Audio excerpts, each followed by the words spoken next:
Welcome to Trinity Radio. You found the channel that loves atheists, and today we're going to jump right in as we begin talking about what atheist and unbeliever TikTokers have to say about Christians. Not Christianity necessarily, although we'll cover that too, but Christians.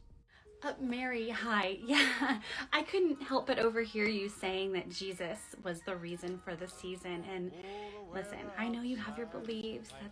That's totally fine. But I just wanted to be clear that it is winter. That is the reason for the season. Yeah, it's just this where the sun is. And... Sure, atheists would never do anything like that.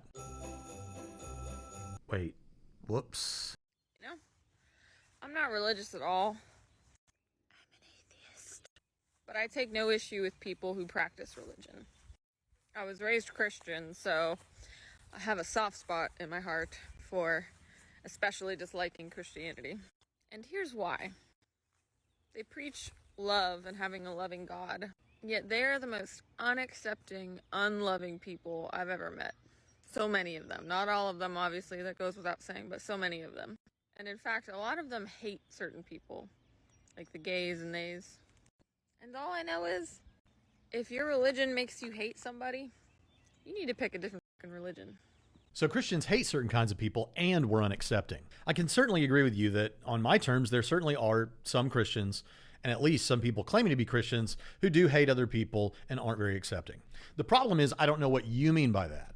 I agree with you that some are that way, but I don't know exactly what you mean by that. When you say words like unaccepting, what does that mean? Does it mean we have a disagreement about how particular people live their lives? Does it mean you disagree with us about human sexuality or about the nature of men and women? Surely by unaccepting and hate, you don't mean something like merely disagreeing with other people about certain things that have to do with morality, politics, or daily life. If that's what you mean, then lots of people who probably hold the views that you hold are also hateful and unaccepting in the unacceptable way that you have described. Again, there are truly horrifying people out there who carry every imaginable banner over their head. And so there are professing Christians who have done horrible things, are hateful, and have been unaccepting in ways that aren't acceptable. All of that said, these broad brush pictures don't really help anything. When was the last time someone called you on the phone and just said, "Hey friend, how can I be praying for you?" Happened last week and I wanted to punch him in the throat. Whoa, whoa, whoa, whoa, whoa. You wanted to punch them in the throat? I wanted to punch him in the throat. You wanted to enact violence on them? I wanted to punch him in the throat. Why? Because they called and said, "Hey friend, how can I be praying for you?" Well, this is starting out fantastic. Some of you might have had that recently, and if that's the case, you're blessed. This is going to be one of those TikToks that I'm going to look back on a year from now and like totally cringe because like, oh, she's so mean. I'm actually not sure if she means here that the girl in the video she's reacting to is mean or that she herself is mean. She's going to look back on this and cringe because she was so mean. If she's saying the girl in the video is mean, if she's saying that she's mean, well, you did just say you wanted to punch him in the throat. If that's not mean, what does the word mean? So many watching this video that would actually say, "No, I haven't had that lately. I don't even know if I've ever had that before." But I am so sick of these Christian influencers who come on here with this beautifully packaged content and the beautiful soft background music and like the seemingly harmless message of like goodwill, and they're just so toxic in the way that they vote and contribute to society. This lady is sitting in a nice living room with the soft lighting of her Christmas tree behind her, complaining about the toxicity of Christians, while she's saying that when someone called and asked if they could pray for her, she wanted to punch them in the throat. I wanted to punch him in the throat. I'm sorry, I'm having a hard time getting away from this punch him in the throat tactic. I wanted to punch him in the throat. Even if you haven't received a phone call like that lately, even if you felt alone, even if you felt like you haven't been seen by people that mean something to you, then take the time today for you to be that person for someone else. Like, I think when they come on here with this wholesome message, we start making excuses for their behavior. Like, this is someone who's literally going to vote for Trump.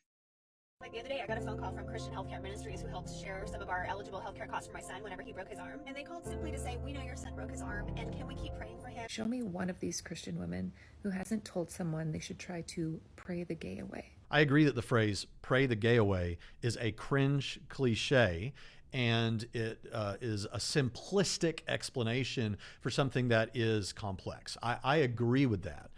How do you know that this woman has ever uttered that phrase? Or who isn't actively talking to their 5-year-old daughters about purity? Talking to 5-year-old girls about purity? I mean, purity is a kind of a general term. I don't think I was talking to my girls about purity at age 5.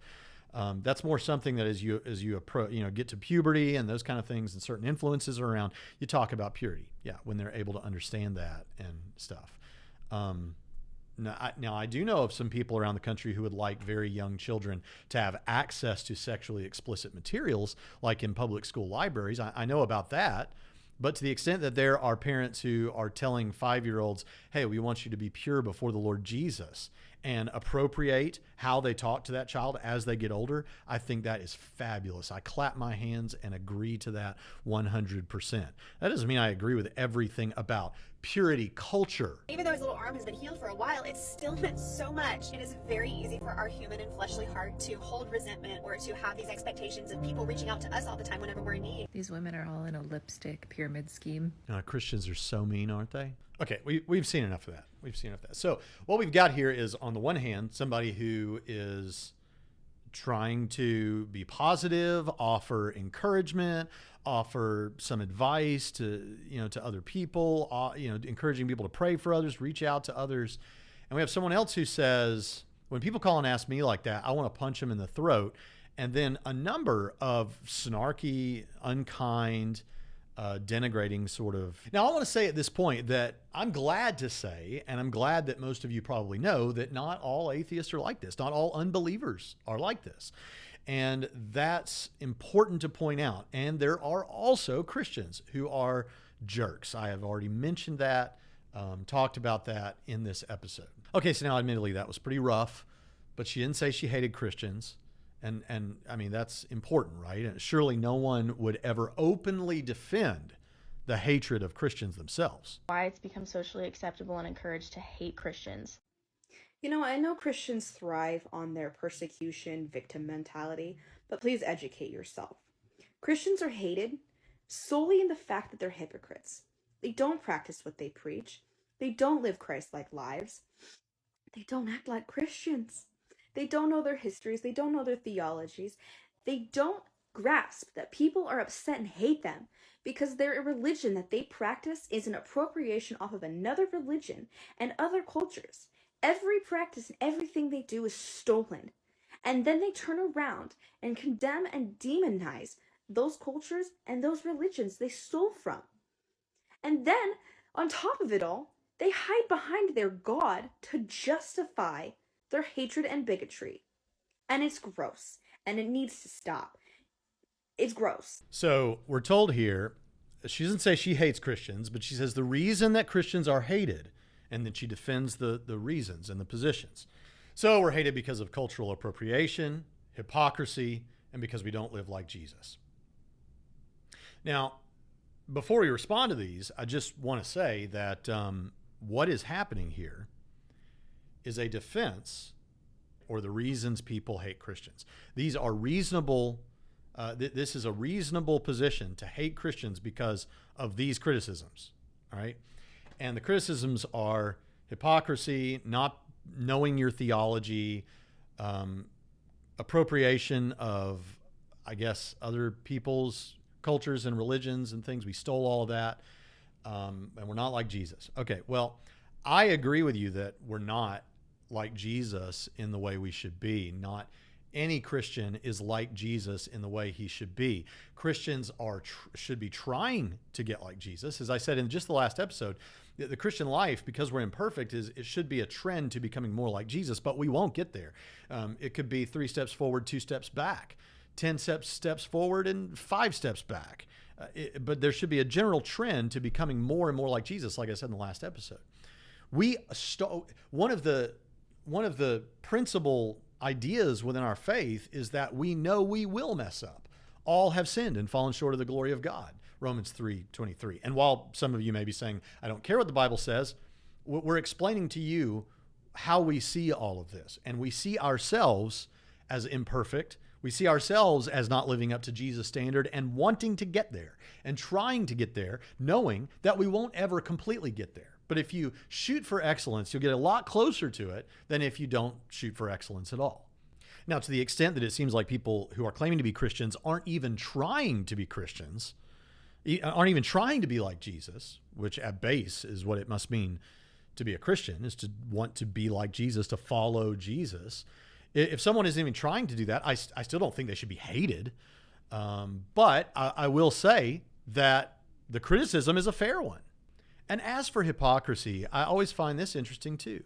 We likewise admit that we're hypocrites, or can be. We also think that everyone else can be hypocrites too. It goes along with being imperfect. I mean, think about Walmart. There's a lot of hypocrisy that goes on there. All the people that you think are hypocrites at the church are also going to be there at IKEA or Target or Walmart or Costco or Sam's or whatever else. All right. So you're actually going to be in there with a lot of hypocrites, whether you think you are or not, or thought about it before or not. Besides, you're likely to find quite a bit of hypocrisy anywhere where there might be a full-blown McDonald's in the building, a stone's throw from diet pills, right? There could be some hypocrisy there.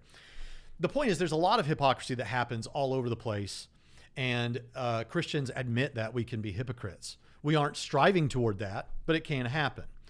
Now, beyond that, I would like to know in what particular ways you think that we're being hypocrites, because it may be that there are simply some disagreements about what's going on. Now, there's this claim here about appropriating someone else's religion and all those kinds of things. But my Jesus, my King, he said to go into all the world. Don't just stay in your place, and don't just stay in Jerusalem. Don't just stay in Galilee. Don't just stay in Israel.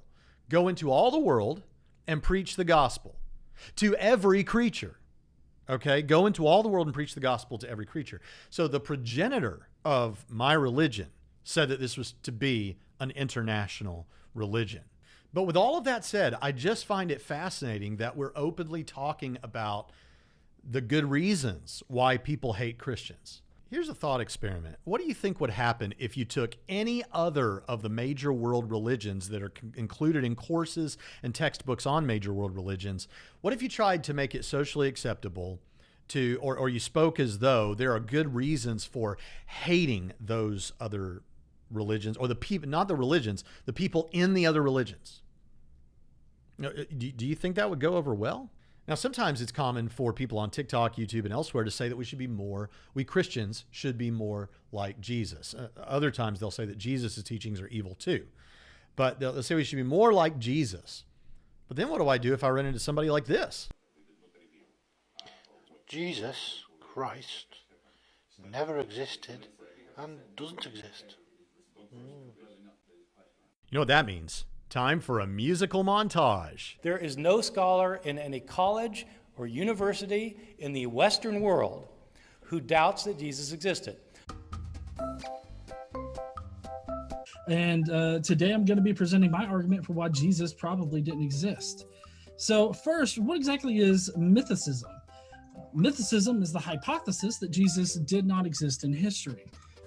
All right, YouTube, it's time to investigate some reasons why the figure called Jesus, the historical figure of Jesus, probably didn't actually exist. A mythical man. Mythical man was the name of the speech. The description was, I think that there is at least one, and here's the problem, it's not just one historical guy. We know that on the mythical aspect, that the story of Jesus is based on, among other things, Dionysus, right, and Prometheus. I mean, shut up! It's not a question that's debated among scholars. Shut up! Most scholars simply don't even think it's worth debating because of the overwhelming evidence. Shut up! And so I'll tell you what I think needs to happen. If people really want to keep pursuing the mythicist issue, I personally think it's a mistake to pursue the issue. I think that there might be better avenues to take for people interested in these things. But if you desperately want to pursue the mythicist issue, the only way it's ever going to be taken seriously in the academy is by people establishing their credentials in the academy.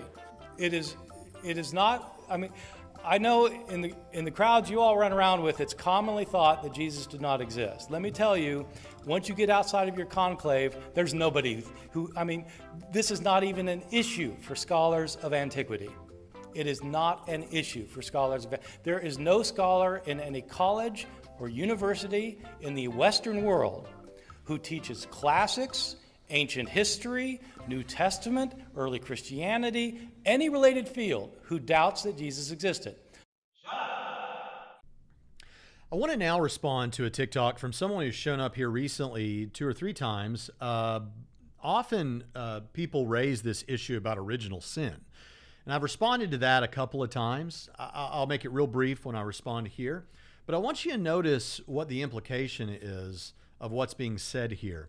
And let's just listen. You guys ever notice how some pastors will talk about original sin and Adam and Eve, and they'll do it as if they're talking about us collectively? We really messed up when we ate that fruit. We were given so much freedom and we couldn't follow one rule. We were just so depraved from the beginning. Our nature was to disobey God. Well, first of all, I don't know why God created us that way. That was a big mess up on his part.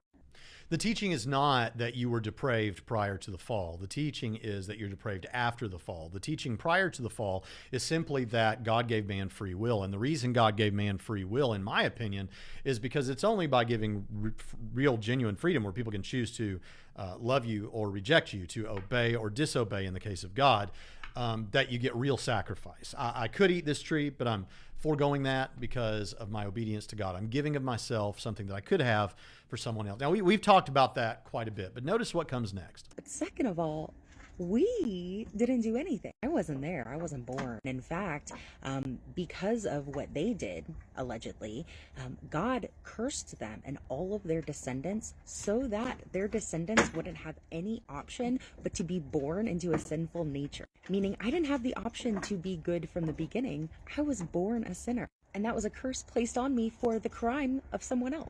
And this is all a part of God's perfect plan? Yeah, not everyone thinks that you're born guilty of Adam's sin. You're born with a sin nature, and an environment that's inclined towards sin. But you're not personally culpable, in my opinion, for Adam's sin. So let's just give you that. Let's say that, okay, your preacher was wrong if he taught that way, in my opinion. So, but it really doesn't matter in one sense, in the practical sense, because what you have to mean here is that if you were given a fair shake, this isn't fair. I'm fallen when I'm born because of Adam. Well, if I'd had my own fair shake, I would have never done that. Really. So in your life, you never sin. You never, I don't believe in sin. Maybe she would say. Okay. Do you ever do things that you even think are wrong? Do you ever do something and think, I feel like a jerk for having done that to that person? I really treated them bad. You never feel that way? But if it's the case that you had a clean slate right from the jump, did you sin? So in the end, when someone gives reasoning like this, you have to ask, are you perfect? Well, no. Oh, well, if you were perfect, you might have a case there. Look, I've been perfect. I can't be held guilty for what Adam did. I was perfect. But you know you haven't been perfect, like even by your metrics, right? The only way out of that, I think, is just to say, yes, I'm perfect. But I don't see you claiming that. I don't think anyone living today, a reasonable person, would claim such a thing. So what are we doing here? Okay, so now let's take a look at things that atheists think we should stop saying. Should not say to atheists. First one, where do you get your morality from? Don't assume that because we're atheists, we don't have morals. We all have morals, we all have ethics. Ours don't derive from a holy book. And I would hope that your Bible isn't the only reason you're not out there killing everybody in sight. So there's two possible things someone could mean when they say, where do you get your morals? They could mean, as it seems like was taken here, to mean that, well, how do you know what's right and wrong? Where do you get your morals? So without Christianity, without the Bible to tell you what morality is, what's going to happen is you're just going to end up being all kinds of horrible things. That's not typically what Christians mean when they bring this, but if they bring that sort of a criticism, if that is what they mean, then I kind of agree in a certain sense that, look, we believe as Christians that there's a moral awareness that is written onto our hearts, that unbelievers are aware of morality as well. So yes, we believe that you have morality, that you're aware of moral principles. and that you can function morally. That's if someone is saying to you that if you don't have a Bible, you won't know anything about what's right and wrong, then yeah, that's ridiculous. But what's typically being said here, where do you get your morality, is not to say that you don't act morally, or all atheists are horrible people, or Christians are the only ones who can do moral things. That's not at all what almost any Christian you're going to talk to is ever going to say or mean. There's people on the internet, just like there are people in every group on the internet that could say all kinds of things. But generally speaking, the meaningful objection here, or concern, that actually does need to be addressed is, no, we understand that you do have moral principles. We understand that you're aware of some of the same morality that we're aware of, just through general revelation, what we experience as we observe our own psychology and that of others. We're aware that you're aware of morality and that you have it. The question is, where does that track to? Where in reality does that track to? What is the foundation for that? From whence does that spring?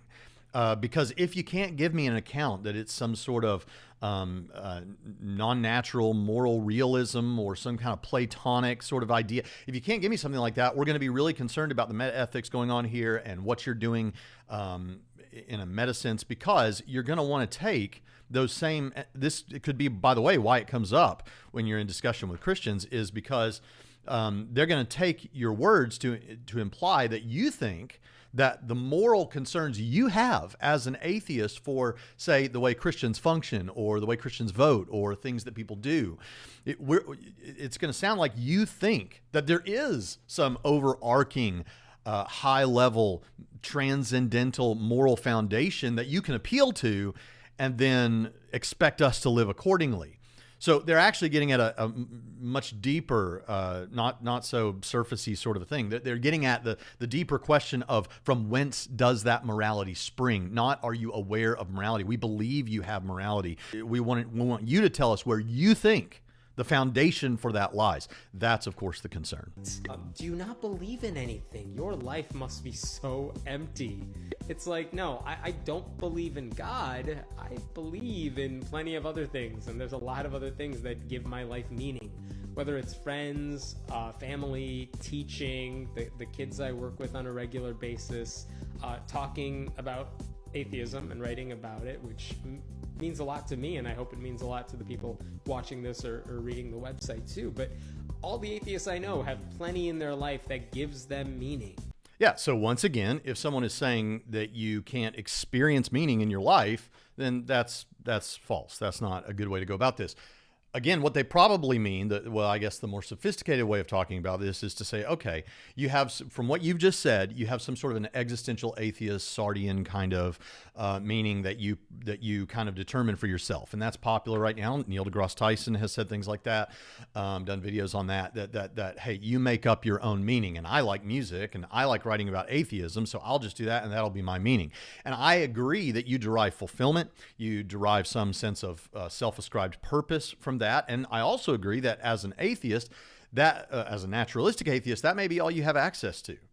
But what we're asking for is, but what is the meta meaning? What is the ultimate meaning? Again, that's the sort of question that we're trying to get to.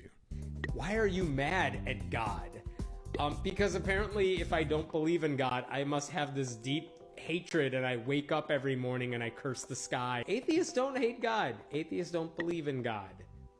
We also don't hate unicorns. Maybe it's because there's all kinds of videos on the internet of people tearing Bibles up, burning Bibles, Marilyn Manson eating Bibles on stage at his shows, and people kicking Bibles around at a protest. That could be why some Christians reasonably develop the belief that these people hate God. Now, it's not that I don't get the notion that what people like that might really be hating the concept of God, or what the concept of Christianity, the teaching of Christianity, has led to in their particular country, and how people view them, or how people view each other, or how they vote, all those kind of things. Yeah, someone could hate all of that. And I agree that the people that are really thinking this through would certainly frame it up that way. But with all that we've just discussed, is it unreasonable to think that some Christians might presume, okay, they're kicking the Bible, they're ripping the Bible up. It seems like they hate God. Is that an unreasonable conclusion? You can't prove God doesn't exist. That's always a fun one. Like, yeah, well, when you can prove to me that flying unicorns don't exist, we'll play the game. I always want to know why Christians have no problem disbelieving in, Hindu gods, other religions' gods, and they just dismiss it. They never think about it. It's not like they're sitting around thinking, maybe Zeus does exist. No, they're just like, of course Zeus doesn't exist. It's silly for anybody to think that, or had thought about that in the past. And then when I do the same thing, like, yeah, well, I dismiss your God the same way, they're like, but you can't prove that. Look, you go through the other millions of gods and you disprove them, then I'll get around to yours, all right? We'll call that a deal. Well, first of all, this may rely on the idea that you can't prove a negative, which of course you can prove a negative if you can find something that is incoherent or contradictory within the nature of the thing that you're describing. If you wanted to show that God didn't exist, you would seek to show something about the nature of God so defined that is incoherent or contradictory. This is precisely what is done in incoherence arguments like the argument from evil or argument from omnipotence or these kind of things, omniscience paradox, omnipotence paradox.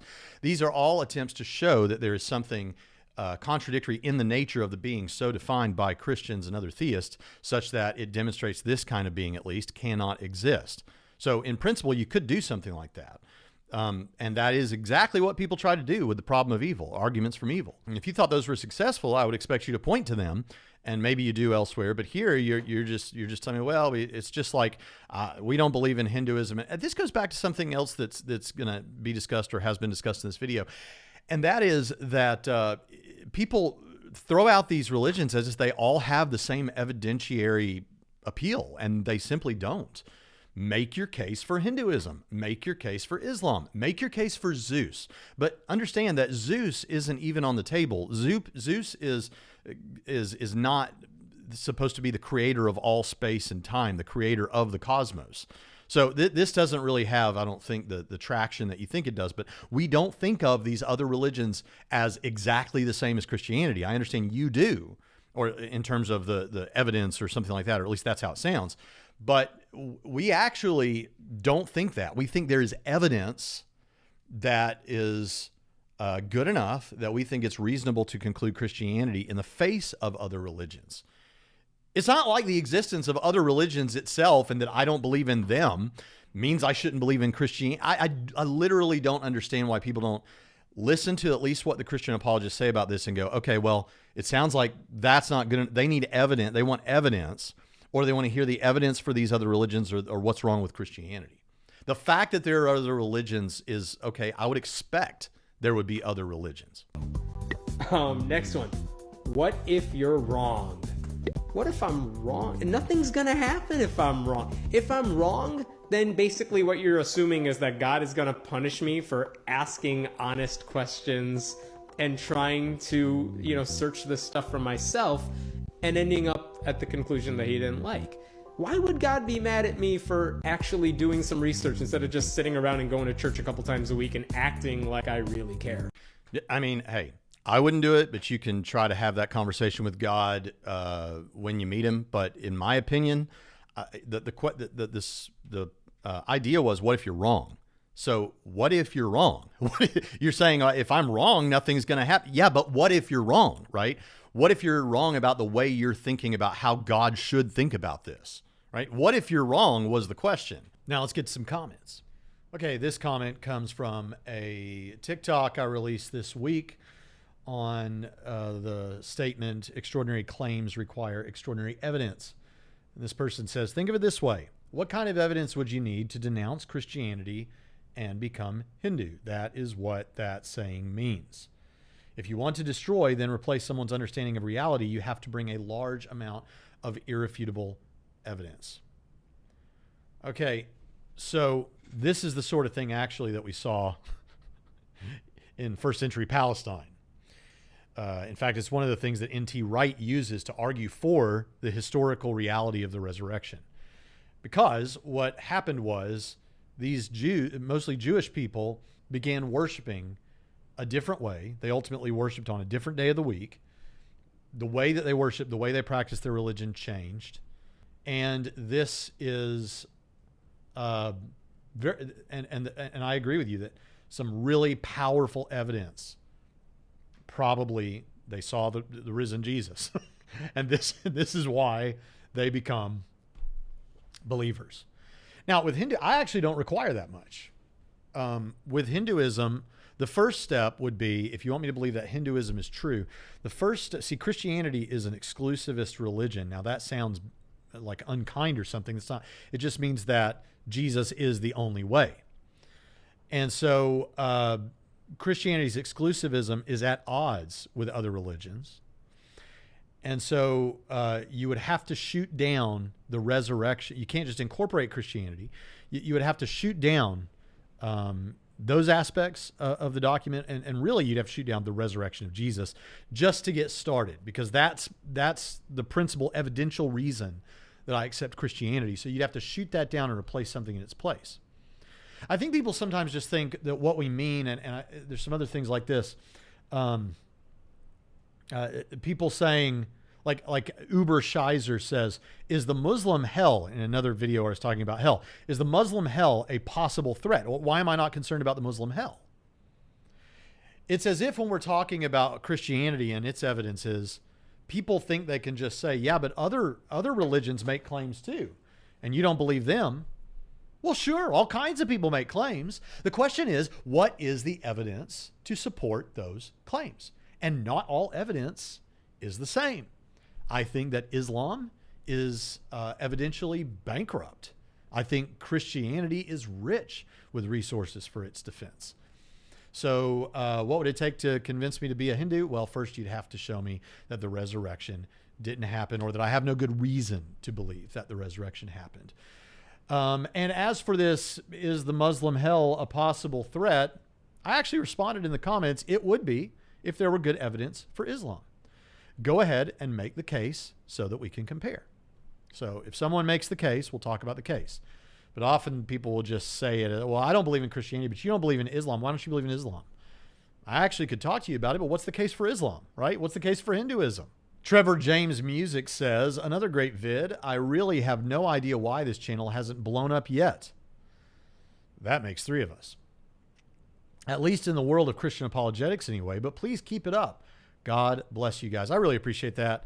And we are just plowing ahead. Also on last week's video on hell, Testify at Testify Apologetics, some of you know who that is, said TikTok is hell. I said TikTok on hell. He said TikTok is hell. Fixed it for you. Testify. Do you not think that I had to try with everything in my power to resist titling it that very thing and putting that on the thumbnail? You think you came up with that, Testify? Or do you think I could have TikTok and hell on the same thumbnail and not have the thought occur to me? I came really close. I came really, really close. But I didn't do it. Didn't do it. If you are a person who wants more content like this than what's publicly available, help us out at patreon.com/trinityradio and become one of our patrons. You can do that for as little as $1 a month. You get audiobooks, an ebook, multiple ebooks, an audiobook, extra videos, entire courses that I taught at seminary level that we don't require at this school anymore, but you can get access to them if you're a patron. Also fiction books that I've written, all kinds of stuff. Hope that you'll check that out. Listen, the most important thing that I could say today is that whoever you are, you need Jesus. Even if you've already got him, you know you need him. And Jesus is the way. Jesus is the way. And I want you who are unbelievers out there to listen closely. Like, I know there's a lot of cringy Christian content out there. I know that sometimes people are reacting to that. A lot of it's cliche. Some of it's offensive. I get that. I do. But listen, as others have said and have always said, though Christians should be like Christ, there is a difference between us and our Christ this side of heaven. And that is that we aren't as we will one day be, as we want to be, as we should be. Look to Jesus. Look to Jesus and know that as a matter of history, we believe he died on a cross under the prefect Pontius Pilate. He died for the sin of the world. That means he died for your sin and my sin. And if you will trust in him, Repent of your sins. That means turn from the way you're sinning, the life you're living now without Jesus. Not because you're a particularly bad person from a human perspective, but because, like we said before, no one's perfect. Whether you're born that way or you make yourself that way, no one's perfect. And all of this, listen, I'm telling you, I believe this with all my heart. It's all true. Death will not be the end. And listen to me. Romans chapter 10 and verse 9 says, if you confess with your mouth that Jesus is Lord and believe in your heart that God raised him from the dead, you will be saved. I believe it with all my heart. Take that step today, and we'll see you next time on Trinity Radio.